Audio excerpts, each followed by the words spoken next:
আসসালামু আলাইকুম। আজকে আমি খুব সহজভাবে আইসক্রিম তৈরি করা দেখাচ্ছি। কোনো ফয়েল পেপার অথবা কোনো মোল্ড লাগবে না। প্রথমে আমি 4 প্যাকেট চকোফান বিস্কুট একটি বাটিতে নিয়ে ভেঙে ভেঙে টুকরো টুকরো করে নিচ্ছি। এরপর সবগুলো ভাঙা হয়ে গেলে আমি জাল করা ঘন দুধ দিয়ে নেড়েচেড়ে নিচ্ছি।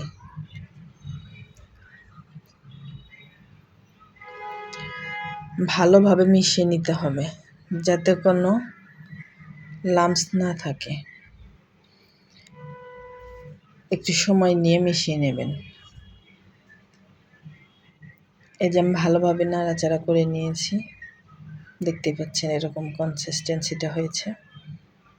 এরপর আমি 4টি খালি আইসক্রিমের কাপ নিয়েছি, এর ভিতর ধীরে ধীরে মিশ্রণটি ঢেলে দিচ্ছি।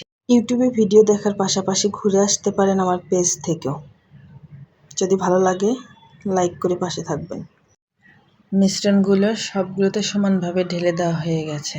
এরপর আমি পরিষ্কার পলিথিন কেটে নিয়ে একটি রাবার ব্যান্ড দিয়ে সবগুলো সুন্দর করে ঢেকে দিচ্ছি। দেখতেই পাচ্ছেন কিভাবে ঢেকে দিচ্ছি, আপনারাও এইভাবে ঢেকে দেবেন। এতে করে যার কাছে ফয়েল পেপার নাই সে ওইভাবে বানাতে পারবেন। এটা যেহেতু ঠান্ডা থাকবে তাহলে পরিষ্কার পলিথিন দিলে কোনো সমস্যা হবে না।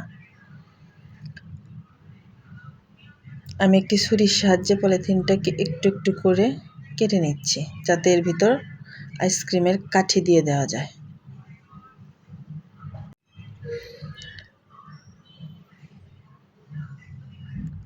আমি এর মধ্যে কাঠিগুলো দিয়ে দিচ্ছি। কাঠিগুলো কিন্তু একটু বাঁকাতারা হয়ে যেতে পারে, আপনারা ঠিকভাবে বসিয়ে দেবেন। এরপর আমি এটি 7 ঘন্টার জন্য ডিপ ফ্রিজে রেখে দিয়েছিলাম। 7 ঘন্টা পর আপনাদেরকে খুলে দেখাচ্ছি কেমন হয়েছে আইসক্রিমটা কিন্তু খুবই মজার হয়েছিল, দেখতে যেমন হোক খেতে কিন্তু খুবই মজা। একবার অবশ্যই বানিয়ে দেখবেন। আল্লাহ হাফেজ।